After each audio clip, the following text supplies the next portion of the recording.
네, 오늘 수요예배 나오신 우리 성도님들을 환영합니다. 또 축복합니다. 우리 말씀 나누기 전에 공동기도 제목으로 기도하는 시간 갖도록 하겠습니다. 기도하시겠습니다. 홍석과 집사의 암을 치료해 주십시오. 배옥진 집사의 뇌졸중을 치료해 주십시오. 어느가 회복되고 오른쪽 팔다리에 힘이 생겨나도록 해 주십시오. 과간나 집사의 허리를 치료해 주십시오. 고나다 집사가 다시 걷도록 해 주십시오. 오기순 어린이가 회복이 잘 되게 해 주십시오.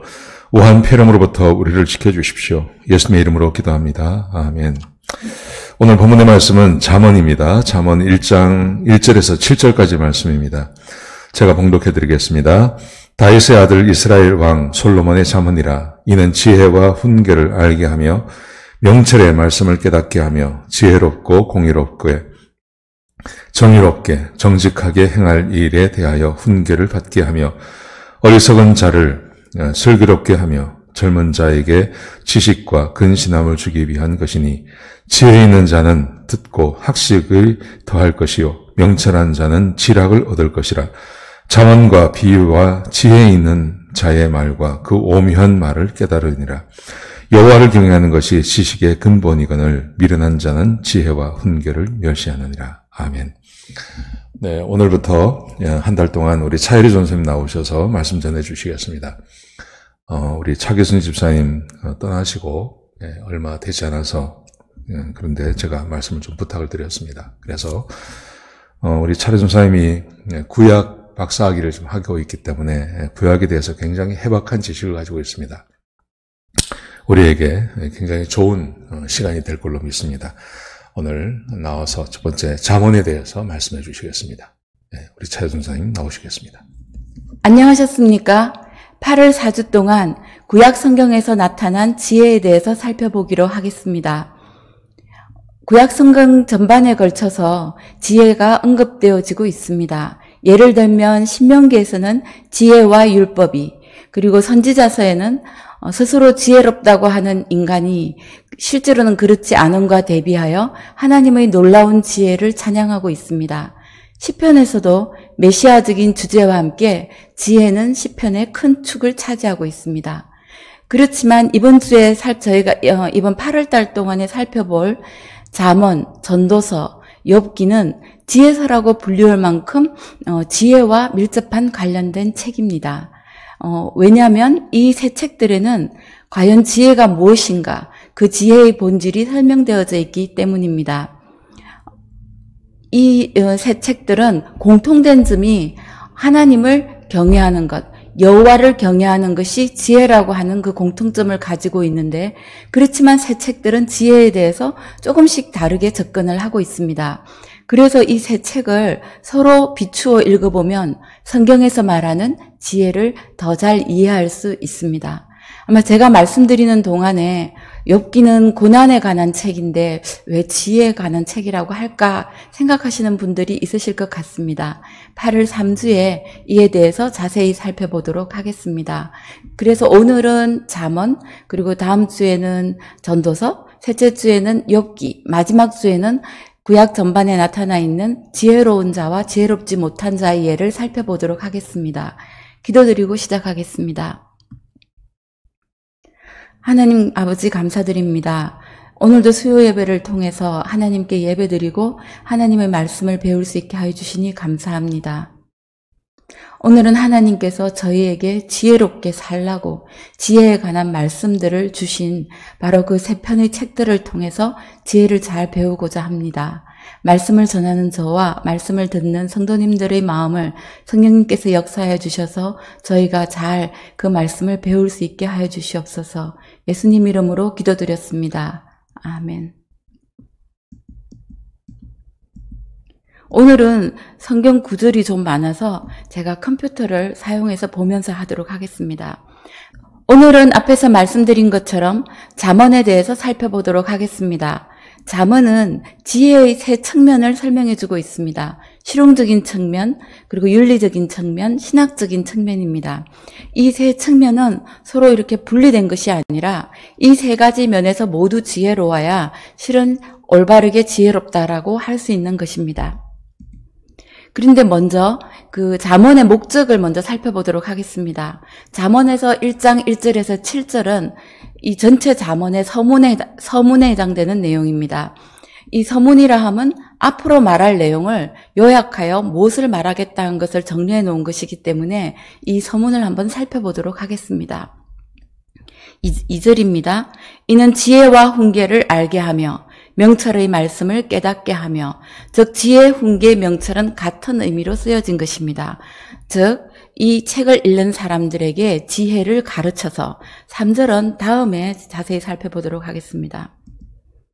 어리석은 자로 슬기롭게 하며 젊은 자에게 지식과 근신함을 주기 위한 것이니, 여기서 젊은 자라 함은 일반적으로 아직 젊어서 지혜가 부족한 것을 말하고 있습니다.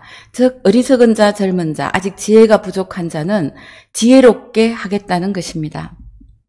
그리고 5절에 보면 지혜 있는 자는, 이미 지혜가 어느 정도 있는 자는 듣고 학식이 더할 것이요, 즉 지혜가 더할 것이라는 뜻입니다. 명철한 자는 모략을 얻을 것이라. 역시 지혜 있는 자는 더 지혜롭게 된다는 말을 달리 표현한 말입니다. 그래서 이 잠언의 목적은 지혜를 알게 하여서 어리석은 자는 지혜롭게, 그리고 지혜 있는 자는 더 지혜롭게 한다는 것이 잠언의 목적입니다. 그리고 지혜의 세 측면은 앞서 말씀드린 것처럼 삶의 기술과 관계된 어떤 실용적인 측면에서, 그리고 선한 사람이 되라고 하는 윤리적인 측면에서, 그리고 하나님을 경외하는 것이 지혜의 근본이라고 하는 신학적인 측면에서 잠언은 지혜에 접근하고 있습니다. 그리고 이 세 측면은 앞에서 말씀드린 것처럼 밀접하게 관련이 있습니다. 그럼 처음 실용적인 측면에서의 지혜를 살펴보도록 하겠습니다. 이 잠언을 읽어보시면 이렇게 그 말씀들 중에 세상에서 말하는 것과 아주 비슷하네, 이런 구절들이 많이 있습니다. 이는 바로 그 실용적인 측면에서의 지혜에 관한 것들인데요. 즉 이 세상을 어떻게 잘 헤쳐나갈 수 있는가, 우리가 앞으로 인생을 살아가는 데 있어서 어떤 위험한 함정을 피할 수 있고 성공적인 삶을 이루게 할 수 있는가, 즉 세상에서 말하는 그런 격은 금은과 같은 지혜입니다. 성경에서 보면 이제 관련된 구절이 엄청 많지만 대표적인 것들만, 그리고 예로 몇 가지만 추려보았습니다. 손을 게으르게 놀리는 자는 가난하게 되고 손이 부지런한 자는 보하게 되느니라. 즉 근면하면 재물적인 성공을 얻을 수 있다. 무릇 지혜로운 여인은 그 집을 세우되, 즉 금전적인 어떤 재물적인 성공 그 이상을 말하고 있습니다. 미련한 여인은 자기 손으로 그것을 허느니라. 즉 성공적인 삶을 사는 데는 지혜가 필요하다는 것을 보여주는 구절입니다. 그런데 이 지혜로움은 상황에 맞게 적용이 되어야 한다고 이 잠언에서는 강조하고 있습니다. 사람은 그 입의 대답으로 말미암아 기쁨을 얻나니 때에 맞은 말이 얼마나 아름다운고. 근데 예를 들면 이른 아침에 큰 소리로 그 이웃을 축복하면, 축복은 좋은 것이지만 상황에 맞지 아니하니 도리어 저주같이 여기게 되리라. 즉 성공적인 삶을 사는 데는 지혜를 상황에 맞추어서 쓸 수 있을 때 지혜라고 할 수 있을 것입니다. 그리고 또 성공적인 이제 삶과 관련된 그 지혜들을 보면 자신을 통제하는 것과 아주 밀접히 관련이 있음을 봅니다. 첫 번째로 감정에 관한 것인데요. 노하기를 더디하는 자는 크게 명철하여도 마음이 조급한 자는 어리석음을 나타내느니라. 즉 지혜로운 자는 노하기를 더디하고 어리석은 자는 노하기를 쉽게 한다는 것을 말하고 있습니다. 그래서 노하기를 더디하는 자는 용사보다 낫고 자기의 마음을 다스린 자는 성을 빼앗는 자보다 나으니라. 즉 자기 감정을 통제하는 것이 성공적인 삶과 밀접한 관련이 있음을 보여주는 구절입니다. 그리고 다음은 말입니다. 이 야고보서에서도 나와 있는데, 말을 아끼는 자는 지식이 있고, 즉 지혜가 있고, 성품이 안전한 자는, 즉 함부로 말하지 아니하는 자는 명철하느니라. 즉 지혜로우니라. 말이 많으면 허물을 명케 어려우나 그 입술을, 말을, 그 혀를 제어하는 자는 지혜가 있느니라. 즉 그 입술을 제어하여 지혜가 있는 자는 허물을 면할 수 있다는 것을 말해주고 있습니다. 즉 성공적인 삶에는 자기 통제, 특히 말을 통제하는 것이 얼마나 중요한지를 보여주고 있습니다. 그래서 지금까지 지혜에 대해서도 그 실용적인 측면에서의 지혜는 일반 세상에서 말하는 금은이나 격언과 같이 이 삶을, 성공적인 삶을 살아갈 수 있는 삶의 기술과 관련된 거의 비슷한 내용의 그런 말씀들입니다. 그런데 여기 잠언에서 강조하는 것은 근데 항상 진실은 아니다. 올바른 상황에 적용될 때만 진리이다라고 말하고 있습니다. 그리고 자신을 통제하는 것, 특히 감정과 말을 통제하는 것과 밀접한 관련이 있다 하는 것이 실용적인 측면에서 이 잠언이 지혜에 대해서 보여주고 있는 내용입니다. 그런데 앞에 말씀드린 것처럼 이런 세상적인 삶의 기술과 같은 그런 지혜도 아주 그 신학적인 측면과 지혜의 신학적인 측면과 밀접한 관련이 있음을 보여주는 구절들이 있습니다. 가난한 자를 조롱하는 자는 17장 5절 말씀에 가난한 자를 조롱하는 자는 사람의 재앙을 기뻐하는 자는 즉 형편이 어렵게 처해져 있는 그런 사람들에 대해서 조롱하거나 기뻐하는 자는 형벌을 면치 못할 것이다. 이것을만 보면 일반 세상적인 그런 금은 같은데 여기에 이 말이 들어 있습니다. 이를 지으신 주를 멸시하는 자요. 이는 창조주 하나님께서 가난한 자든 지금 재앙을 당하고 있는 자든 다 그 사람들이 가난하고 재앙을 지금 당하고 있는 것은 하나님의 소관 아래 있으니 우리가 그들을 보고 조롱하거나 기뻐하면 우리는 벌을 받는다는 것입니다. 그래서 세상적인 그런 지혜 같지만 바로 이 지혜의 근본에는 우리가 하나님을 경외하여야 하는 창조주 하나님을 경외하여야 하는 것이 밀접하게 관련되어져 있습니다. 한 구절 더 보겠습니다. 내 원수가 넘어질 때에 즐거워하지 말며 그가 엎드러질 때에 마음에 기뻐하지 말라. 이 이유는 하나님께서 그 원수의 보응은 내가 한다고 그랬습니다. 너희가 갚지 말라고 하셨습니다. 그러니 이런 것을 보고 기뻐하시면 하나님께서 기뻐 아니하시고 그 진노를 그에게서 옮기실까 두려우니라. 즉 우리가 그 원수를 넘어지고 또 그가 어떤 실패를 할 때 우리가 그 기뻐하거나 조롱하지 말아야 될 것은 바로 하나님을 경외하는 우리의 그 기본적인 그 태도와 관계가 있다는 것입니다. 그래서 일반 실용적인 지혜 같지만 잠언에서는 그 지혜가 신학적인 측면, 우리가 창조주 하나님을 경외하는 것과 밀접한 관련이 있습니다. 두 번째로 지금 이제 윤리적인 측면에서 잠언은 어떻게 지혜에 접근하는지 살펴보겠습니다. 한마디로 말하면 선한 사람이 되라는 것입니다. 서문의 그 2절, 3절 다시 가보겠습니다. 이는 지혜와 훈계를 알게 하며 명철의 말씀을 깨닫게 하며 즉 지혜를 가르쳐서 이 잠언을 통해서 지혜를 가르쳐서 지혜롭게 세상적으로 지혜롭게 슬기롭게 잘 대처하게 할 뿐만 아니라 오히려 더 많은 말들이 있습니다.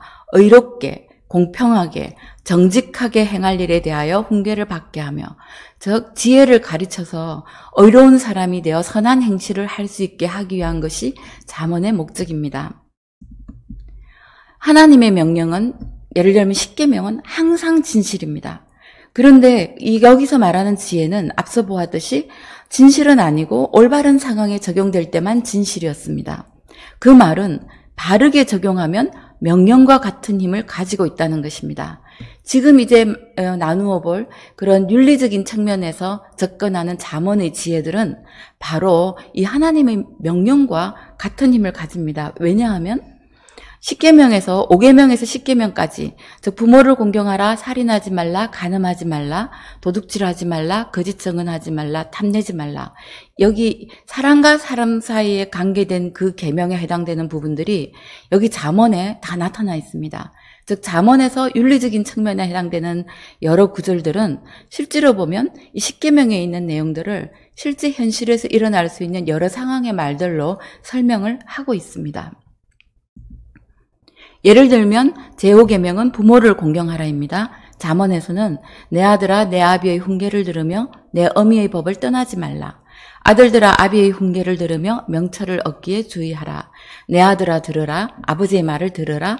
내 말을 받으라. 그리하면 내가 생명의 해가 길리라. 즉 장수하리라. 그러니까 부모를 공경하라는 말을 이렇게 풀어 설명하고 있습니다. 6계명은 살인하지 말라입니다. 즉 그들이 이 앞에 보면 악인들을 말합니다. 악인들이 내게 말하기를 우리와 함께 가자. 우리가 가만히 엎드렸다가 사람의 피를 흘리자. 죄 없는 자를 까닭 없이 숨어 기다리다가 엄부같이 그들을 산채로 삼키며 무덤에 내려가는 자각해 통으로 삼키자. 그래서 악한 자들이 이제 사람을 깹니다. 같이 살인을 해서 우리가 금은 보화를 빼앗아 우리가 부자가 되자. 그때 여기 지혜로운 자는 이 말을 듣지 않는 것이지요. 그리고 제7계명은 간음하지 말라인데 잠언은 이 부분에 대해서 아주 많은 부분을 할애하고 있습니다. 2장 16절에서 19절, 그리고 5장 전체, 6장 20절에서 36절, 7장 전체에 걸쳐서 이 간음하지 말라는 내용을 다양한 그 예와 상황으로 풀어서 설명을 하고 있습니다. 그리고 8계명은 도둑질하지 말라입니다. 살펴보면 9장 16절에서 18까지 보면 무릇 어리석은 자는 도둑질한 물이 몰래 먹는 떡이 맛있다. 도둑질한 물이 달고 몰래 먹는 떡이 맛이 있다 하는도다. 오직 그 어리석은 자는 죽은 자가 그의 곳에 있는 것과 그의 객들이 음부 깊은 곳에 있는 것을 알지 못하느니라. 육신은 살았지만 이미 죽은 것과 마찬가지인 그것을 어리석은 자는 알지 못하는 것입니다. 그리고 속이는 어리석은 자, 특히 도적질한 자는 모른다는 것을 말하고 있습니다. 즉 속이는 저울, 남을 속여서 남의 것을 빼앗으니 도적질이지요. 여호와께서 미워하셔도 공평한 추는 그가 기뻐하시느니라. 즉 도둑질하지 말라는 그 8계명을 이렇게 잠언에서는 여러 상황으로 설명하고 있습니다. 9계명은 거짓 증인하지 말라입니다. 6장 19절 그 앞에 16절에 보면 여호와께서 미워하시고 싫어하시는 것 17가지가 있는데 그러면서 쭉 나오다가 거짓된 혀도 싫어하시고 그러면서 마지막에 거짓을 말하는 망령된 증인과 형제 사이를 이간하는 자도 싫어하신다는 겁니다. 그리고 거짓된 중상하는 자, 즉 거짓된 말을 하는 자는 미련한 자라고 말합니다. 지혜가 없는 자라고 말합니다. 이런 거짓된 혀는 잠시 동안만 있을 뿐이니라. 즉 거짓 증인하지 말라는 그 9계명을 역시 여러 상황에 맞춰 설명을 하고 있습니다. 그리고 10계명은 탐내지 말라입니다. 불의의 재물은 무익하여도 또 탐욕을 미워하는 자는 장수하리라. 욕심이 많은 자는 다툼을 일으키나. 지금까지 살펴본 것을 보면 이제 이것만 말고도 더 많은 구절들이 즉 잠언에서 윤리적 측면에서의 지혜를 다루는 많은 구절들은 실은 10계명에서 그 사람과 사람 사이의 관계, 즉 5계명부터 10계명에 이르는 그 계명을 여러 상황으로 현실적으로 풀어서 설명하고 있는 것을 알 수 있습니다. 그리고 여기 이제 그 윤리적 측면에서 접근하고 있는 그 잠언의 그 지혜에 관한 말씀은 바로 그 지혜로운 자, 지혜를 의로움으로 바꾸어서도 무방합니다. 그 말은 의롭지 않고서는 지혜로울 수 없다는 것을 강조하고 있고요. 또 어리석음과 악함은 거의 같은 말처럼 사용되고 있습니다. 즉 윤리적으로 그렇게 어렵지 않은 행동, 그 행동은 어리석은 것이며 악하다라는 것을 말해주고 있습니다. 그래서 잠언은 실용적인 측면을 통해서 우리를 세상을 사는 데 있어서 지혜롭게 잘 대처할 수 있도록 그리고 윤리적으로 의롭게 선한 사람이 되라고 그래야지만 진정한 지혜가 있는 사람이라고 말하고 있습니다. 그런데 잠언은 여기서 그치지 않습니다. 마지막으로 신학적 측면에서 잠언은 어떻게 지혜에 접근하는지 말씀드리겠습니다. 기본은 하나님 경외입니다. 그 1장에서 1절부터 7절까지 그 서문의 마지막 절입니다. 7절입니다.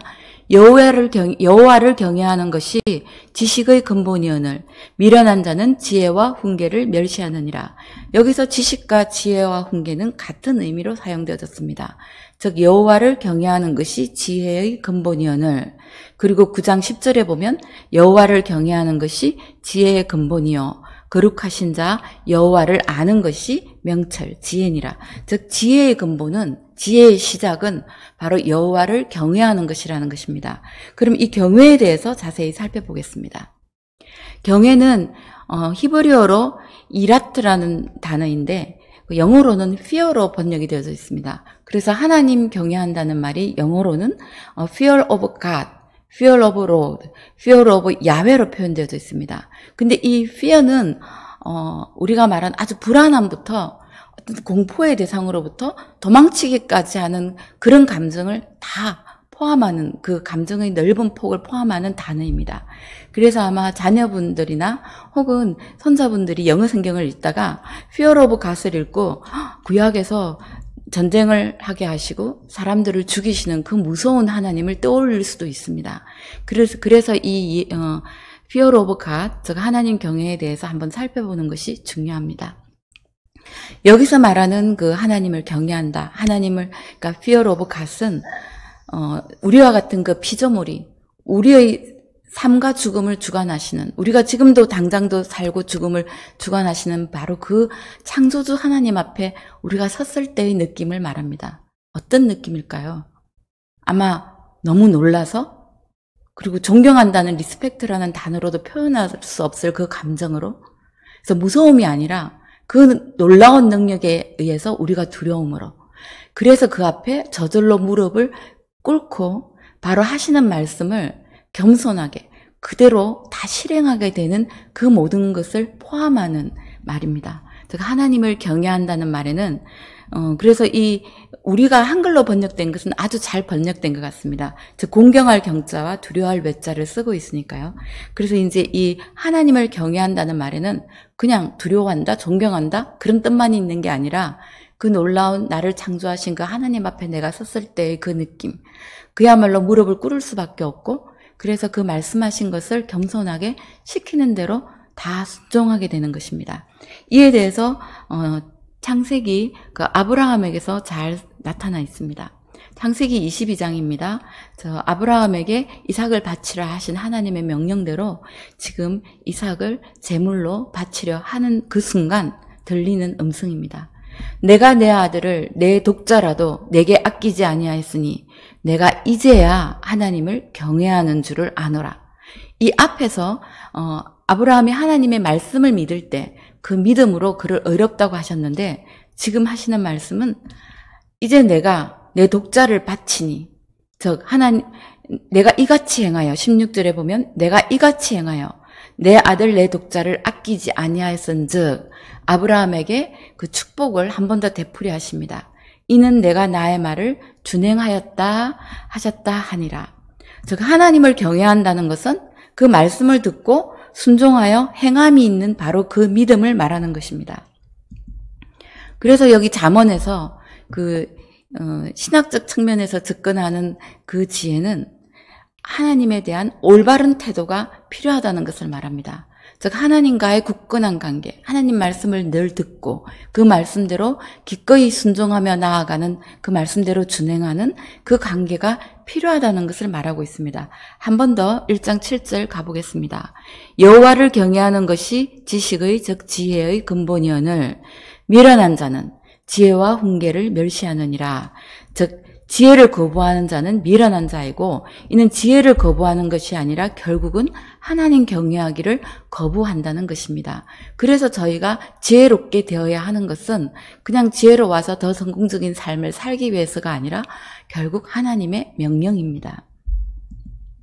이와 같이 지혜가 우리와 하나님과의 관계를 이제 그것을 기본으로 한다는 것, 하나님을 경외하는 것이 바로 그 모든 지혜의 기본이며 시작이라고 하는 이 내용을 성경에서 보면 1장 20절에서 33절, 3장 13절에서 20절, 4장 1절에서 9절, 8장 1절에서 9장 6절에서 보면 이 지혜를 여성으로 표현하여 길거리에서 지혜가 그 여성이 꼭 남성을 부르는 것처럼 부르는, 그래서 이제 그 하나님과의 그 관계를, 우리가 어떤 관계를 가져야 되는가를 그 여성으로 표현한 그 지혜를 통해서, 그리고 9장 13절에서 18절은 그러니까 어리석은 여자가 그 사람을 유혹하는, 그 유혹에 넘어간 결과가 어떻게 된다는 것을 통해서 바로 우리와 하나님의 관계가 어떠해야 되는지를 설명하고 있습니다. 오늘은 이것은 저희가 살펴보지 못하고 이제 잠언을 한번 보실 때 그런 측면에서 관심 있게 보시면 좋겠습니다. 오늘은 잠언이 어떻게 지혜에 접근하고 있는지를 보았습니다. 즉 실용적인 측면과 윤리적인 측면과 신학적인 측면이었습니다. 실용적인 측면은 얼핏 보기에는 그 세상적인 그런 지혜와 다를 바 없지만 실은 하나님을 경외하는 것이 그 기본에 깔려 있다고 말씀드렸습니다. 그래서 실용적인 측면과 윤리적인 측면, 그리고 신학적인 측면은 그 지혜는 모두 다 이렇게 밀접하게 관련이 되어져 있습니다. 다음 주에는 제가 이제 전도서를 할 텐데요. 여기 마지막 슬라이드의 윗부분은 잠언의 이야기고 아랫부분은 전도서 이야기입니다. 그러니까 위에는 행악하면 그 사람은 형통하지 않을 것이기 때문에 부러워하지 말라는 뜻인데 전도서에서는 보면 자기가 살아서 그걸 보니까 어려운 중에 멸망하는 의인이 있고 자기의 악행 중에서 장수하는 악인이 있으니, 즉 오늘 이 잠언의 말씀과 마치 뭔가 이게 그러니까 일치하지 않는 것 같아 보입니다. 성경은 서로 모순되는 말이 있는 것이 아니라 우리가 잘 이해를 하면 되는 것입니다. 그래서 다음 주에는 전도서에 대해서 한번 살펴보도록 하겠습니다. 기도드리겠습니다. 하나님 감사합니다. 오늘 저희에게 지혜로워라고, 저에게 어떻게 하면 지혜롭게 될 수 있는지 그 말씀을 가르쳐 주셨습니다. 그 무엇보다 먼저 저희가 하나님을 경외하여 늘 하나님 앞에 그 말씀을 가까이 하며 그 말씀을 듣고 순종하는 것이 모든 지혜의 근본임을 배웠습니다. 하나님 저희를 도우셔서 지혜로운 삶으로 나아갈 수 있게 늘 도와주시옵기를 간절히 기도드립니다. 예수님 이름으로 기도드렸습니다. 아멘.